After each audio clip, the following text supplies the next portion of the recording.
All right, I'm going to be getting into a few disclaimers about the dark side and what we practice in it and what I have to warn about.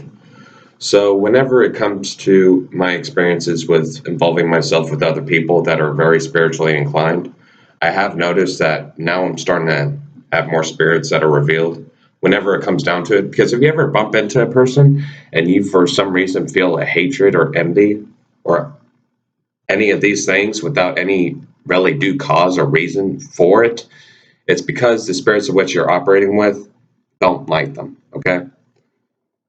And so, what I'm really pointing out is this: if you're planning on getting involved with these types of subjects, try not to be that dick and send spirits to those of whom are shining their light bright. And reason why is because whenever it comes to me, there's been a few times I've worked with people, and there was one friend of whom I worked with, in which, granted, he probably got too consumed with it whenever it came to what he was dealing with and what he brought in to himself and what he pretty much through the practices of which we both have done. So I am putting this disclaimer out there. I really am, and I got to, because not everything under the seams of what we practice is fucking all smooth sailing. Now, whenever it comes to me, I tend to be very even kiltered whenever it comes to my exchanges and exactly what I'm wanting. So I don't really bump into a lot of problems. Uh, but I have to point this out because if there's any time in which you're involved with someone that just has that light about them, and then for some reason you're just agitated with them, that's a call that you need to back away and not be a dick and fucking, say, you know what, they deserve what they have coming to them. It's like, no, they're just doing their thing.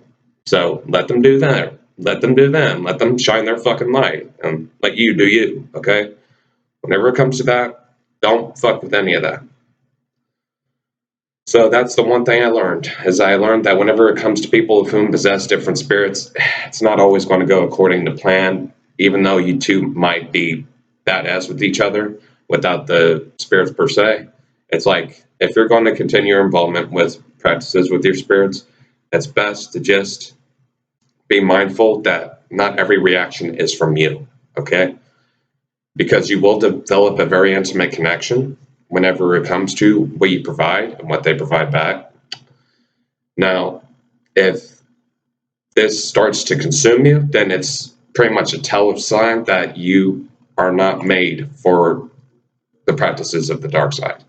So that's the reason why I'm pointing this out, is that if you start having problems, really bad fucking problems, then it's best that you just don't fuck with it at all. If you can't confront the shadows of which are within, and you can't face it with the understanding that you need to surrender it, then it's just best to say, you know what, it's not for me. I'll leave another to do it. Okay?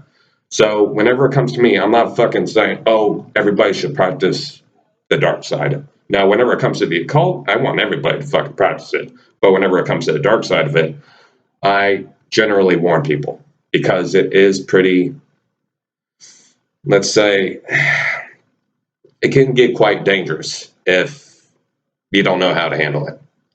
And there's been a couple times in which you do encounter bumps into the road. And if those bumps are too damn big for you, this road is not for you. And I would suggest that you stick with yourself and stay close to those of whom are spiritually apt and all these sorts of things. But I'm not saying that it's just the dark side that has these, cons. Because whenever it comes to it, the light side and the dark side have pros and cons. For instance, those who practice only the light side. Those who only practice the light side are going to have motherfuckers that are pretty much, want to take advantage of them. Reason why is because monsters are drawn to the flame. While whenever it comes to the dark side of it, is the only thing that you really have to face is, can you keep your heart? Can you keep your heart whenever it comes to what you have to see? And also what you have to understand and comprehend and differentiate between yourself and those of whom you interact with on a daily basis. And so this is a warning and also just a general telltale that The dark side of it is not for everybody. It is not. So go ahead and keep yourself steady if you ever do plan on studying the occult, which I do highly recommend. But whenever it comes to the dark side of it, I don't suggest it for everybody. This is generally my warning, and I'm going to be giving it out to you because there's been times I've had people and they just couldn't let go. They couldn't let go and they got consumed by it. And I don't know what happened with them. And I just don't want it to affect anybody else. Okay. So if it's something that calls out to you and you're really cold to it, know this. Try to keep your fucking heart. Okay. And if you can do that and really just focus everything around that, then you could have a shot.